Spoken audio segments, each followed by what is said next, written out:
Hi, everyone. If you're from the US, happy Super Bowl day. Um, Hi, everyone. so today we're going to be discussing Zami, a new spelling of my name, which is a biomic biomythography by Audre Lorde. Mm. Uh, so Megan and I were discussing right before we broadcast that neither of us have anything super profound to say about this book.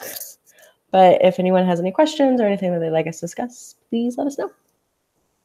hmm Um, so yeah, I guess we can start at the beginning. um, yeah, what did you think about her childhood? Also, did you realize at what point in time it took place? Like in my head from the beginning, for some reason, I thought it took place um not that like not that far in the past, I guess. I thought it took place more in like the 50s or something, and then she said she was born in like 35 or something like that. Yeah. Like, whoa. I think I had read like the Wikipedia because I'm pretty sure I chose this book. hmm And I had read the Wikipedia entry, so I did realize that her childhood was in like the 30s, and then she came of age in the 50s.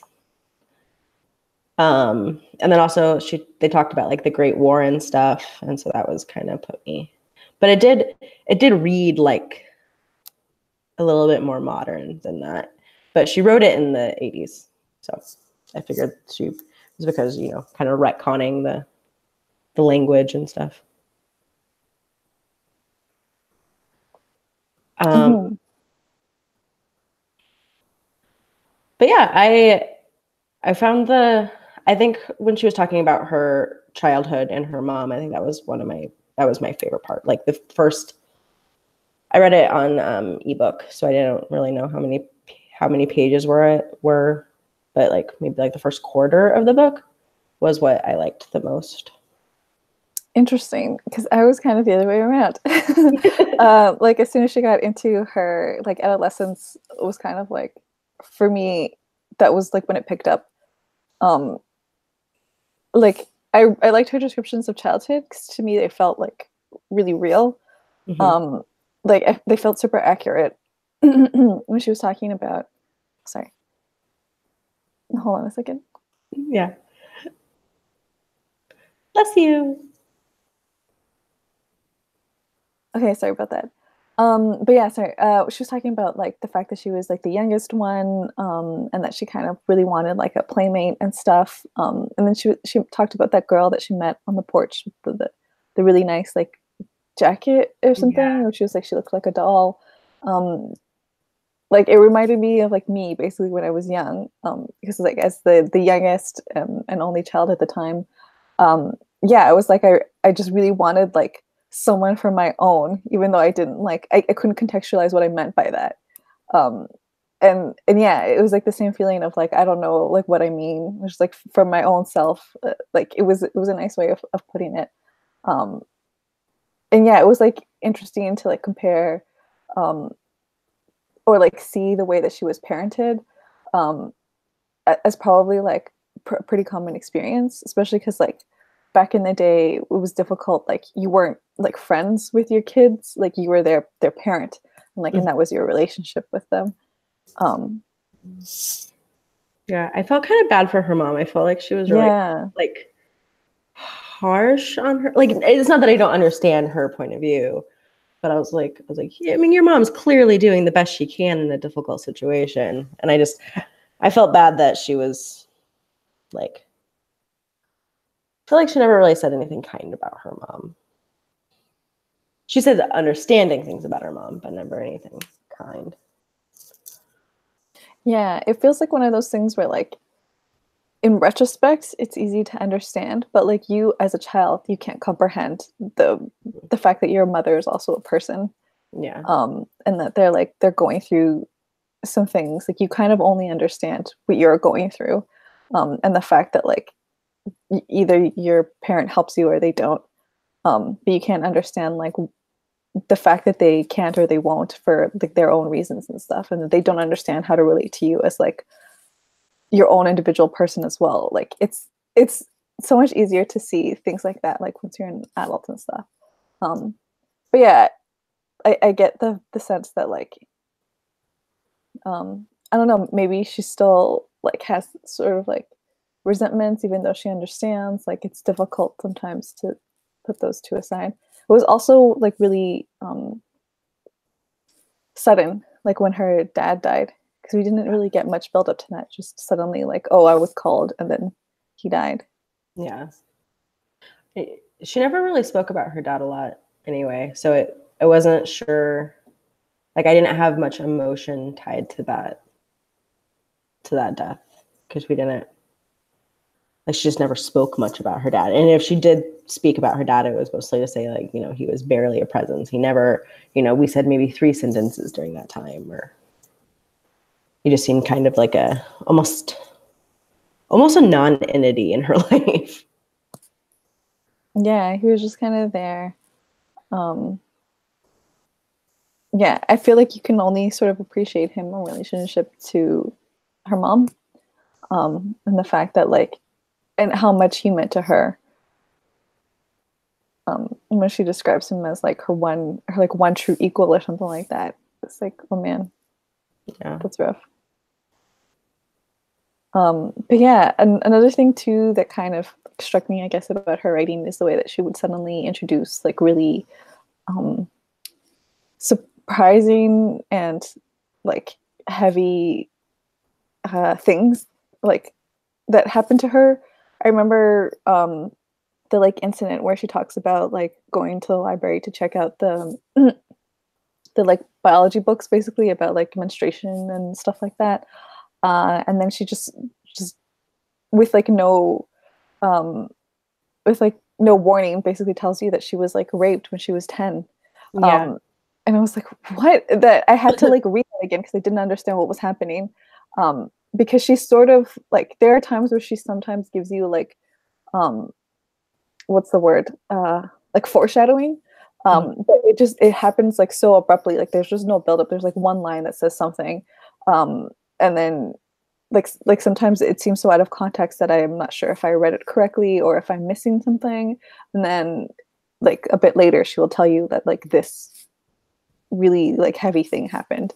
yeah, yeah. That was really shocking. The like what happened, like yeah, like you said, it kind of came out of nowhere, and then it was as it seemed to me like she didn't really tell anyone in her life until maybe later.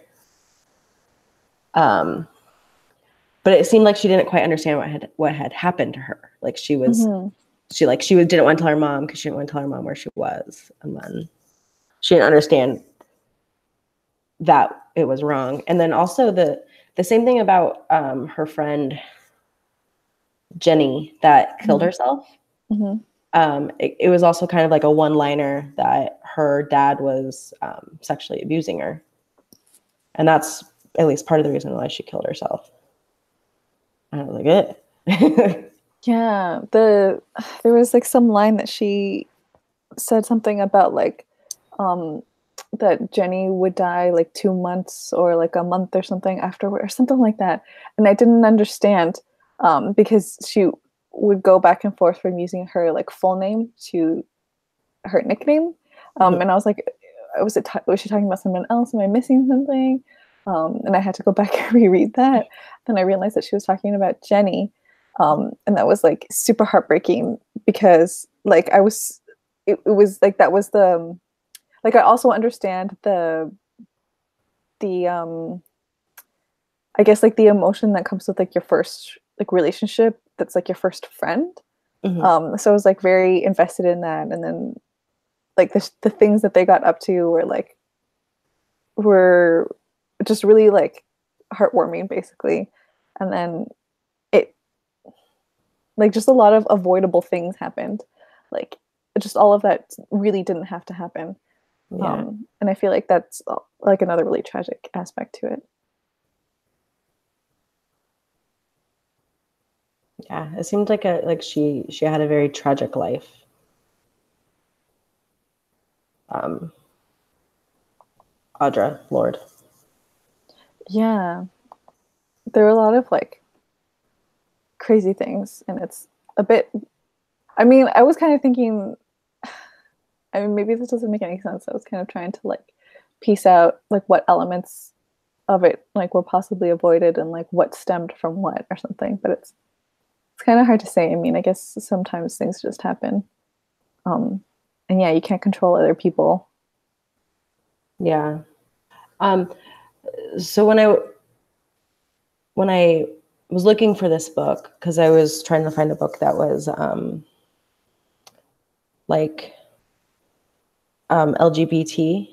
Mm-hmm. And this was one of the ones that popped up on, and I was like, oh, it's, it's intersectional. This is a good one. But I was stuck by like the biomythography, and I thought that was a really interesting like take. Like, it's like a memoir of your life, and then there's other elements too. I had a hard time picking out what was not true. Did you? Can you like expand on what biomythography means? So it's like a biography with like Mm-hmm. mythical elements. And she was the first person to ever like write her biography like that. But I didn't see, or I don't remember seeing anything in her story that was obviously a myth. Does that make sense? Okay, let's see. History and biography. Oh, that's interesting. Because I Googled it, and like the first result that came up was Zami, and you spelling of my name. I don't know. I mean, I guess, yeah, I mean, like everything seems plausible, and it's like so far removed from me. Like, I don't know what it was like in the US in like the 40s or something. Yeah. So when she's like, oh, I just like, to me, it seems crazy when she's like, I just up and left.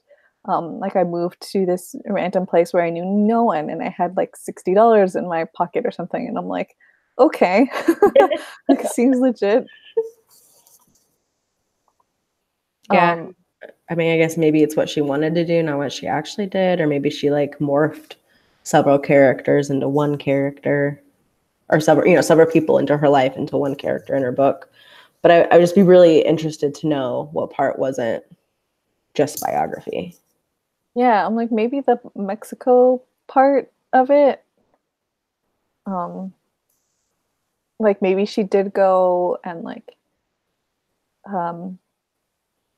maybe she did go and like meet a friend and stuff, but like maybe the person that she did meet, the reporter, can't remember her name.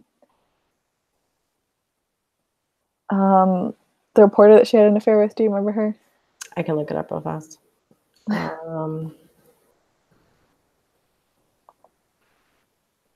But yes, maybe she was like something that she wanted to happen. Or maybe she had like met her, but it like a relationship between them didn't actually occur or something like that. I feel like maybe it's elements like that. Eudora was the That's it. reporter. Because yeah, everything else seems like real. I mean, it's not it's not like magical realism or something in this book where you're just like, oh, that's like this is an element where I can be like, yeah, that probably didn't happen. Everything seems plausible. Yeah.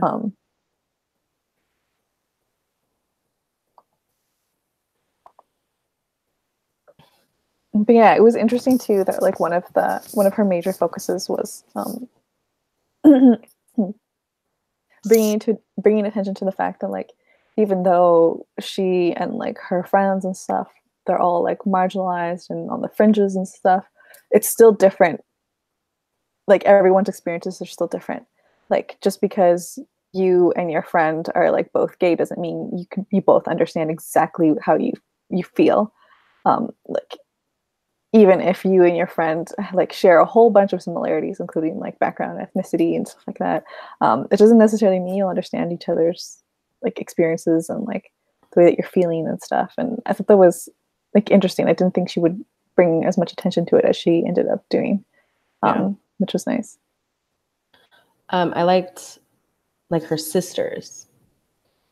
I liked the differences she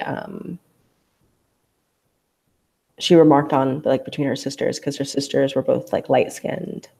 She was dark skinned, and they were more studious, and so they got along better with their parents. And because I feel like her childhood was kind of remarkable because how much she did not get along with her own family. And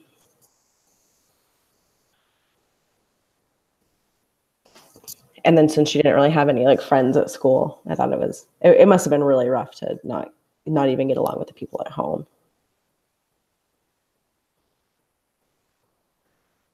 I did think that there was more, at least at the beginning. It changed a little bit throughout the book, but there was a lot more emphasis on her marginalization based on race than by her sexuality. And that I did not expect that. It makes sense for the time period, but I guess I didn't realize what time period it was based on at first either. Yeah, because until she mentioned it, I didn't know. And it's weird how sometimes it feels like, I mean, sometimes on the one hand, it feels like it was like, I mean, it was obviously like worse until people started trying to like integrate, but it also became like, I guess, worse for the people who were the first ones to have to attend non-segregated schools, because then like it wasn't just like people you walked by the street or something who like maybe gave you like dirty looks or something. Now you had to like be in the same classroom with them. Like you were just like, it was just like so much exposure, I guess, to like up close like racism. And it's like it was just like a weird transition that I guess that she had to be in, which was really terrible. And like already being like a teenager is really rough, and then having to go through like stuff like that is pretty terrible. I mean, just for a little bit of background information for you and maybe any viewers who aren't from the U.S., but integration didn't happen until the 60s, like forced integration, didn't it? So Say this that again? Forced integration of schools didn't happen until the 60s. So okay. The school would have had to have made that decision. I mean, unless it was a state law before that, because it was in New York. So that's possible that it was a state law before the 60s. But federally, it wasn't a thing until the 60s. Well, okay. I mean, I understand that, but yeah, the way that federal law doesn't necessarily always dictate state stuff confuses me. But yeah. I think it was because her family, or like she was able to go to private school because her family had money. Like they had to struggle for their money, but they had more money than at least most immigrants at the time, is kind of the feeling I got. Because she never, because they owned houses, right? Like they were landlords, or her dad was a landlord, and then he worked in a factory later, right? And there was something too also that he was like in politics or something. I remember her mentioning that. Yeah. So yeah, anyway, I got the feeling that her family had more money than the average, than would have been average for, an immigrant of color at the time. But maybe that's not true. But it seemed unusual to me to be able to afford Catholic school.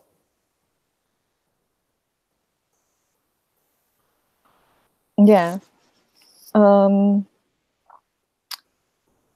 Yeah, what did you think about her relationships, I guess? Like her romantic relationships? Yeah.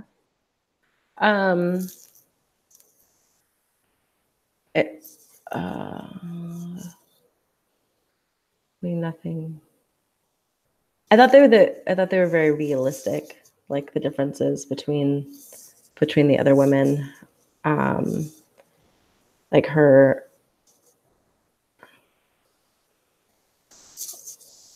let me see. I have a list of her people. Her partners? Yeah, her partners. I liked Felicia, I think, the best. But I don't think they were technically together, were they?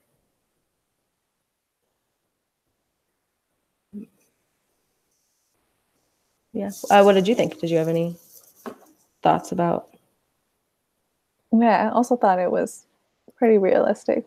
I mean,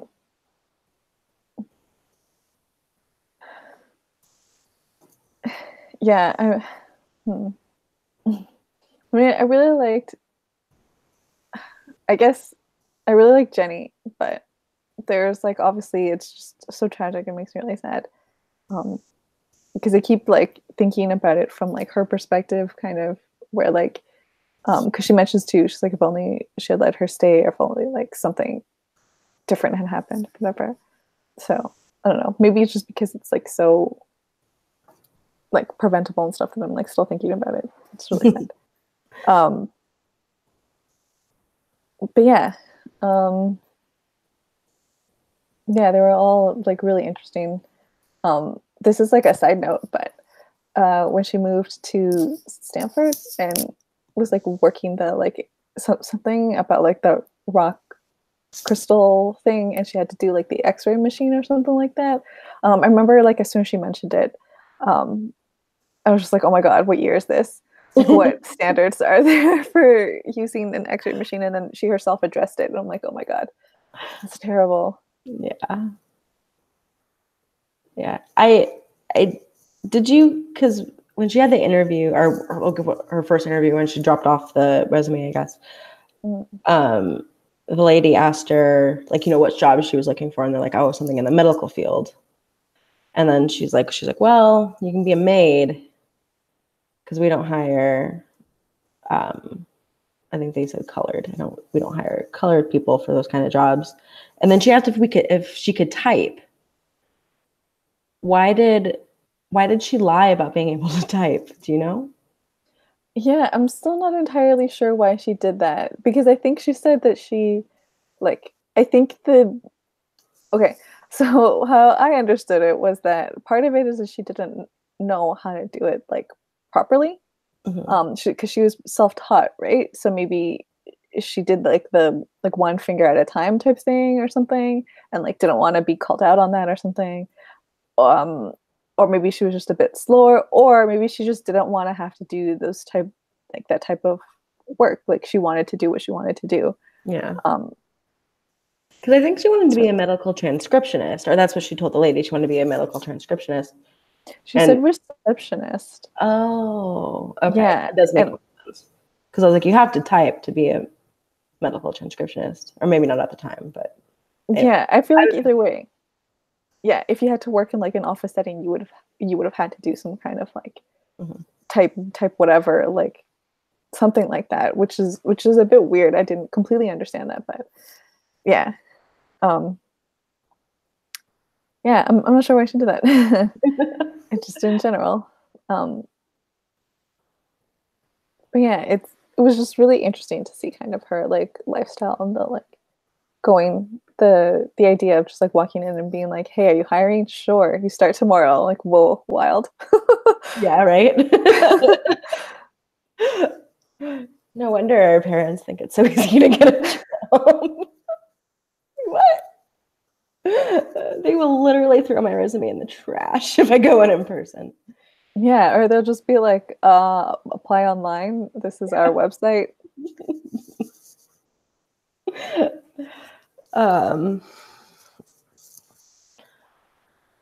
what did you think about the ending?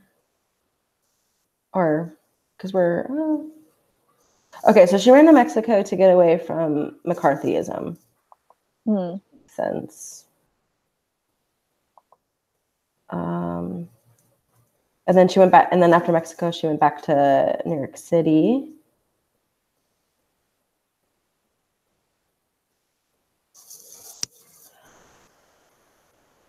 So McCarthyism would have been in like the mid 50s or maybe early 50s.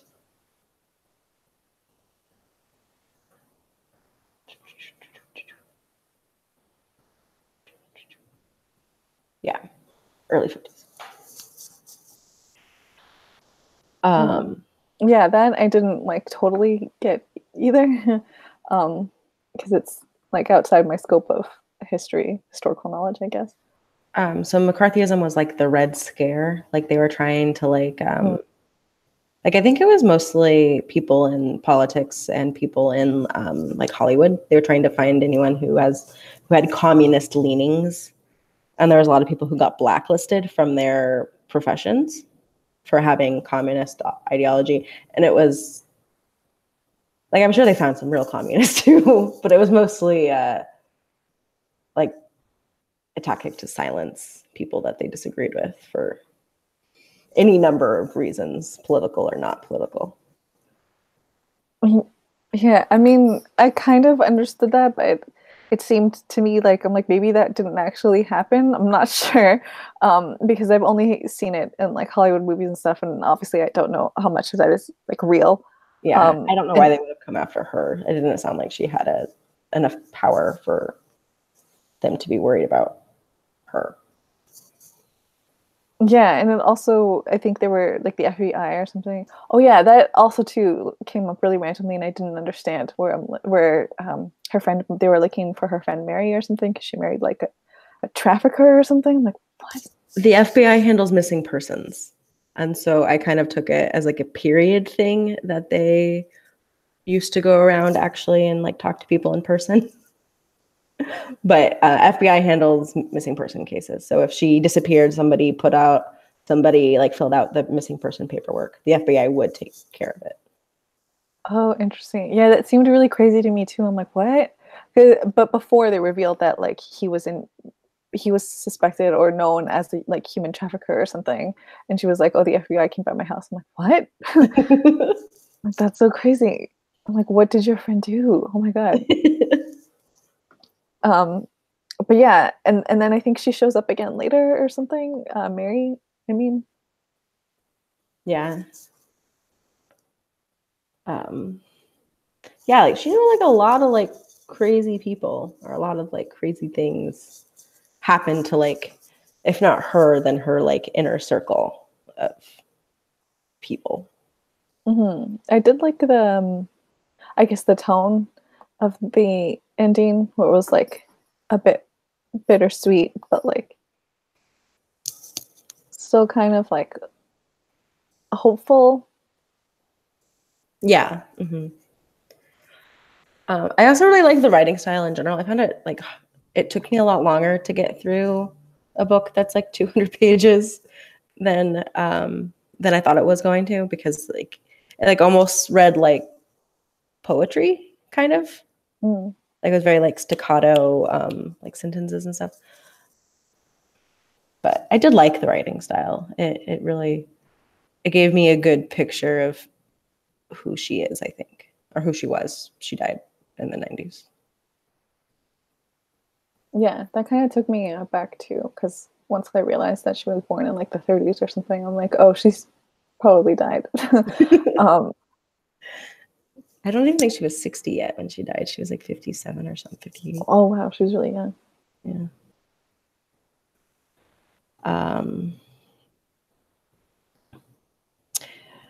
Yeah. So do you want to talk about anything in the real world in the LGBTQ sphere? Since, I mean, unless you have anything else to add about the book, I just really don't.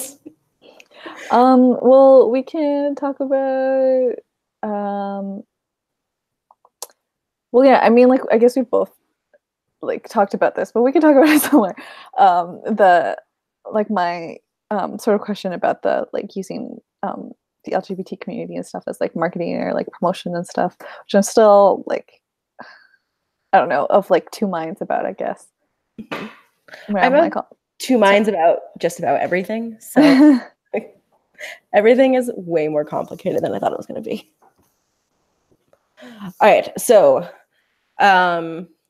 you want to go ahead and give everyone like a quick overview of what you mean by that? Yeah, okay. So what I mean by that, basically, like I'm not entirely sure how like what to compare this to. But it's just like lately there's like a trend basically for like politicians, companies, like any like celebrities, like basically anyone who's like in the public eye and stuff who are using um the fact that they are like allies or like affiliated with the LGBT community in some way, um, using that basically to show off the fact that they're like progressive, that they're either like good people, good corporations, like whatever. Basically, as a selling point for them, their platform, like their agendas to show that they're like progressive and that they're like good people and stuff like that. That you should like vote for them, buy from them, like invest in them, or whatever sense. And like part of the way that I'm um, sort of visualizing or thinking about this is um, like my example is in Canada, like Trudeau, like one of his like major um, like public or like publicized things is the fact that he attends like the pride parades. And everyone like absolutely lost their minds about that. And the fact that he's like super good looking and stuff like that is like another selling point for him. Um, and then I'm also thinking about again like in the pride parades where like oftentimes you'll see like the floats that are um, some kind of company or something like TD is at the Pride Parade. Like TD is like the Canada Bank, like Toronto to me, whatever. It's like one of our local banks. And then yeah, you'll see like a bunch of different like banks or a bunch of different like companies, like just a whole bunch of like yeah, like companies, like things that make money are there, like promoting themselves like in the Pride Parade. And like on the one hand, I'm like, that's great because everyone needs like support and if they're donating and stuff like that. But on the other hand, it kind of really sucks that they've decided to use this as their like one thing that they can point to and be like, well, no, we're not like bad people. We support the LGBT community. Yeah. I have noticed it in politics more than like the private sphere. Like once in like 2009 or so, like public opinion like started to kind of hit the over 50 mark for support for equal marriage rights. More and more politicians came out to support it. I maybe naively chose to interpret that as they always supported equal marriage rights. They were just being kind of politically cowardly and didn't want to support it until they knew that they weren't going to lose votes, like in Obama's case or Biden's case, or there's a couple other high profile politicians that did it around the same like 3-week period. And they're like after reviewing my own like thoughts, and it's like, no, like the polls just came out, like everyone knows what you're doing. And off the top of my head, I can't think of any companies that have done that. I'm sure that there are, but I can't think of any. But like Gillette has kind of done that with the progressive. With their commercial. Yeah, with the razor ad. Yeah. Oh my gosh, that blew up. Oh my, yeah. That, I mean, it's tangential. Oh man, I can't say that word. I can't help you. I mean, it's connected basically to like this. But yeah, that was wild. Also, I did and I didn't expect that backlash. It's also the same in like one of the words that came into my head is trendy. The fact that like suddenly everyone is like doing it, and like now you can buy whatever product in like rainbow pattern or something like that. And like it's cool to see that like whatever like corporation is yeah, it's like now you can buy this thing. It's a bit like the pink movement for like breast cancer, where suddenly like now you can buy things that are just pink. Like now you can buy things that are like rainbow patterned.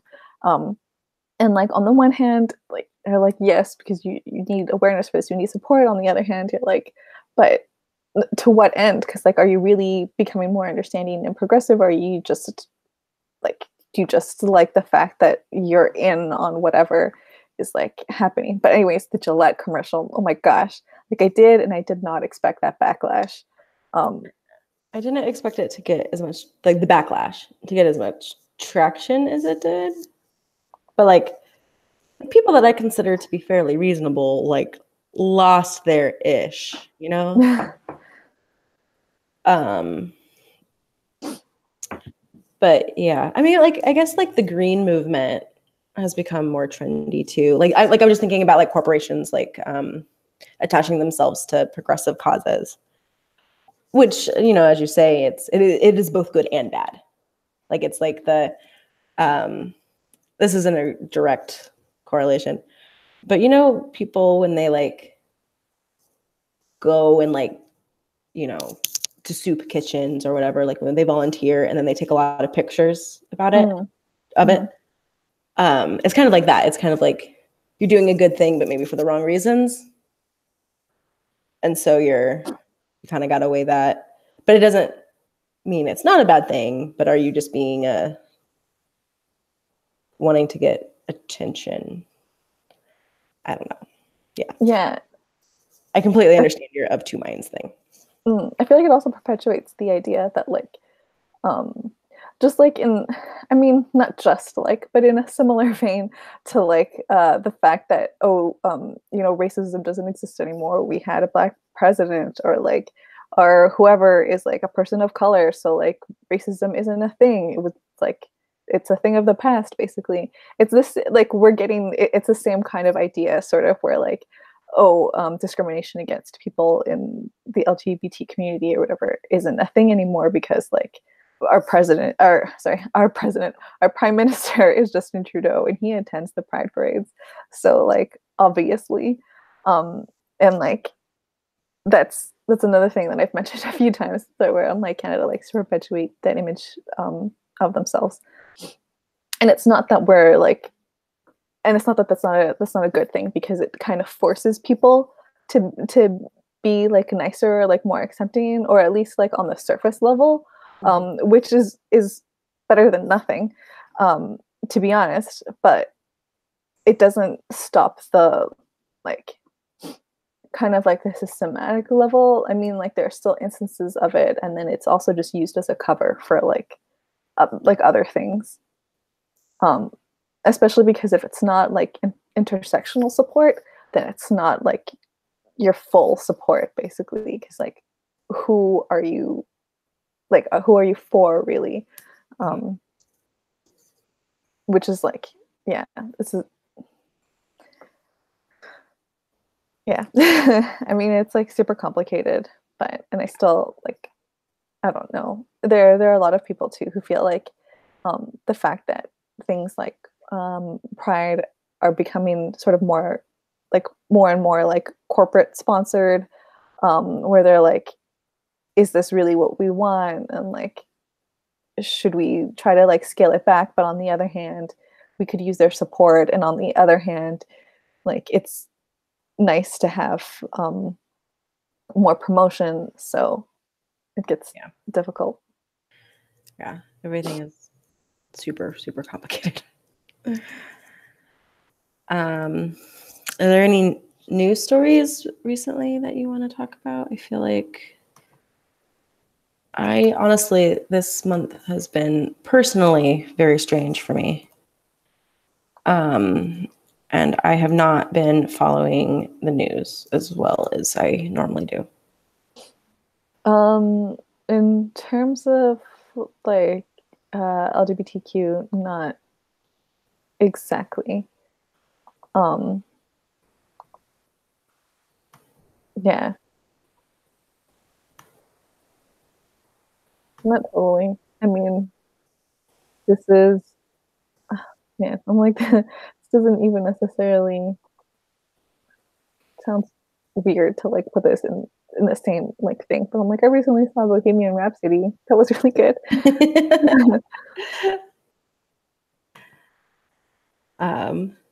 I have not seen that. I don't watch movies in the theater very often, not for any reason other than I just don't. But I've heard my my students all love Bohemian Rhapsody and act like they've been down with Freddie Mercury since day one. Never, 14. You did not know who Freddie Mercury was until 6 months ago. Like, I shouldn't be making fun of teenagers, but you gotta do what you gotta do to get through the day. I mean, like in like their slash art like defense or whatever. I mean, it's not like we weren't the exact same way basically like back in the day. Oh sure. Like when I make fun of teenagers, I make fun of teenagers from all time. Yeah, I mean, like we're totally the same way. But I can like I definitely get that. And it's not like I was like a super fan of Queen or anything like that. But like I mean, it's not I did know about like Queen and Freddie Mercury before, but it was still like it was great to watch the movie. And Malik, I think his name is, not sure if I'm pronouncing any of that correctly, but he did like a freaking awesome portrayal of Freddie. Like it was so good. Yeah, it was great. I also like really love the music that they incorporated in it. I think they did a great job. Also really satisfying to hear him describe himself as bisexual. Even though like the way that it was still portrayed is a bit I don't know. I mean, like we're getting there, but the fact that like he said that he was bisexual and then his partner at the time, Mary, kind of rejected that like just out of hand, and he never kind of tried to like say anything else. So it's a bit. So I feel like sometimes like if the audience doesn't know that like if the audience doesn't accept the fact that he says it, they might interpret him just like strictly as like gay, basically, in the like he only likes men sense. Yeah. But yeah, apart from that, like it was really good. I feel like we're making a lot of progress in terms of like bi visibility, which is nice. Yeah, I do think that like it seems crazy to me, like looking back. I'm 30, and so I graduated high school like 12 years ago. And even 12 years ago, which isn't that long, you know, in the grand scheme of like life.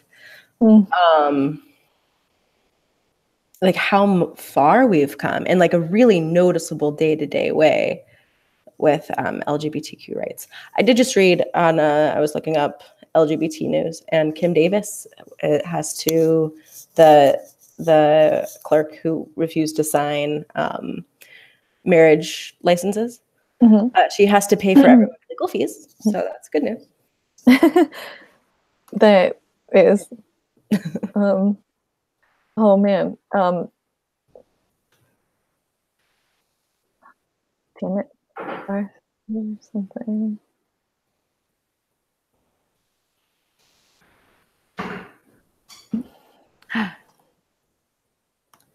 No, and then there's less good news, so we don't want to talk about that right now. Okay. Yeah, I don't know if we necessarily want to talk about this either, but the first thing that came into my head and for that was like, I mean, we don't have to get like super into this, but it is something that was obviously like a huge issue for us here. But there was a serial killer in our like gay community in Toronto, the Village, Bruce McArthur,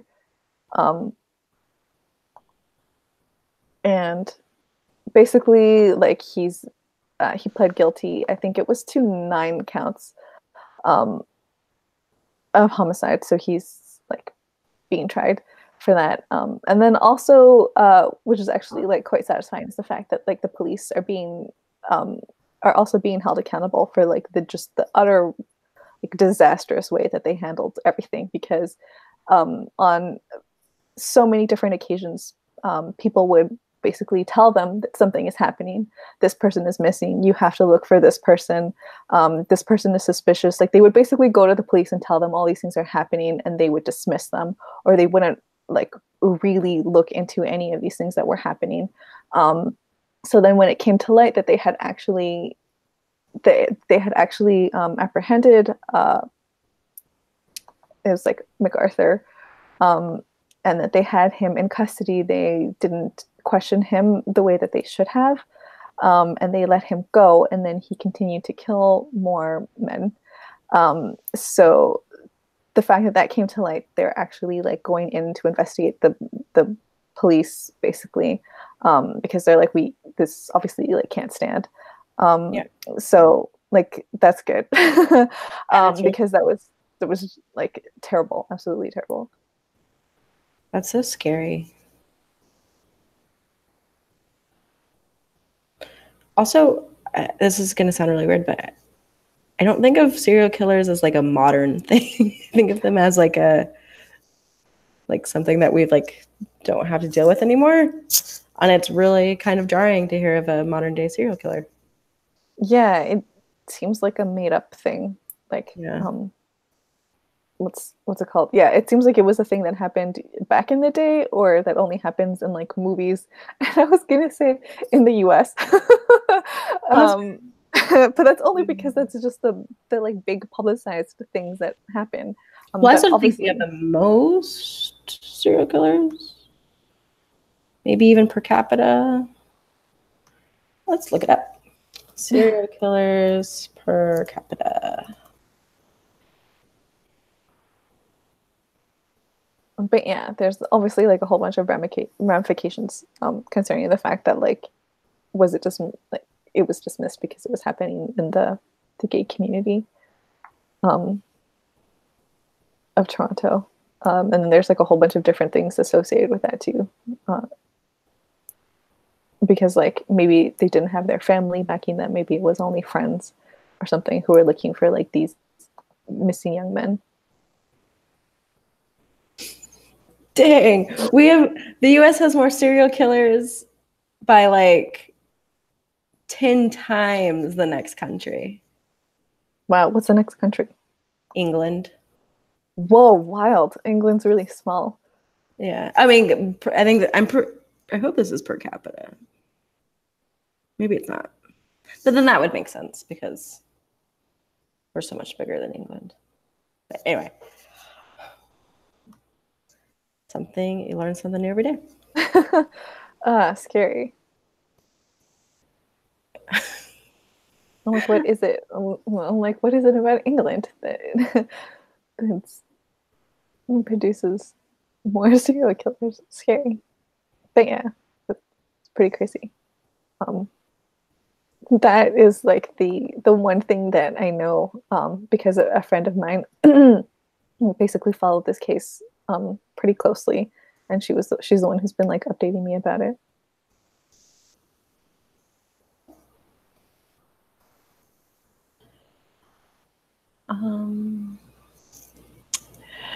Any closing thoughts for our LGBTQ chat?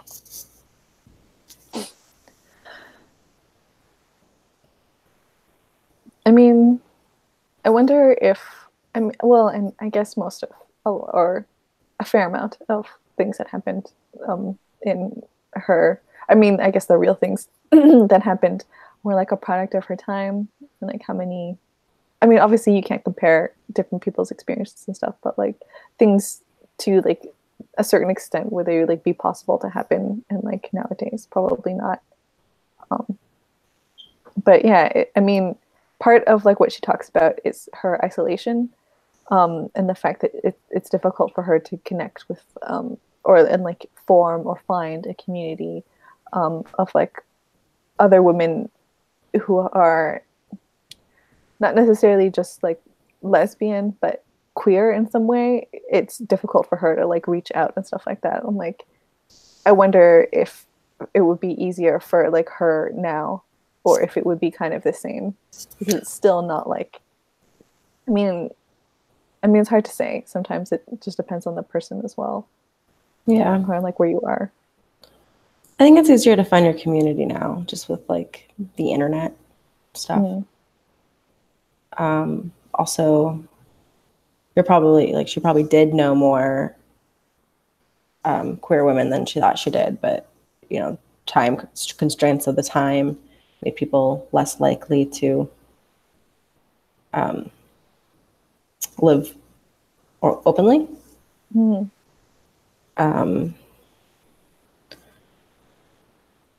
I think the racism of now is more subtle than the racism she would have faced at the time. Yeah. I like to think there's less, but at the very least, it's more subtle. Or yeah, like, or people can like handle it better or something. I don't know. It's like that one moment where like someone, an acquaintance of hers or something, basically remarked on the fact that like she looked darker, like she had gotten a tan, and then like basically kind of like tried to backtrack, but then didn't know if it was like okay to backtrack. And then another friend who I think didn't even make that comment, like just tried to like jump in and like make it better by drawing more attention to it. And I'm like, this is so weird and like so unnecessary. Like none of this had to happen. You just could have been like, like, oh, you got a tan, it looks good. Like,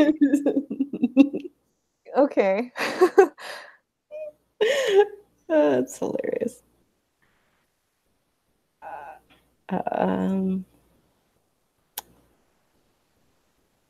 Yeah. Yeah. Wait, was there any closing comments, remarks on your end? Not that I can think of. Okay. Well, in that case, then I guess this wraps it up. I mean, yeah, we went. I mean, it sucks that we went through the holidays. I still feel bad about not noticing that until afterwards. Yeah, our timing was off for this one. It made the readathon stretch out a little too far, but that's okay because we know for next year to make it more condensed. So this is the end of our Resist Readathon. Starting next month, starting this month, we're gonna start going back to just our regularly scheduled live streams. You want to tell them about our book for next month? Yeah, so we're reading Spinning Silver. I actually have it right here, which is crazy because I almost never have the books like on hand. Yeah, so we're reading Spinning Silver by Naomi Novik.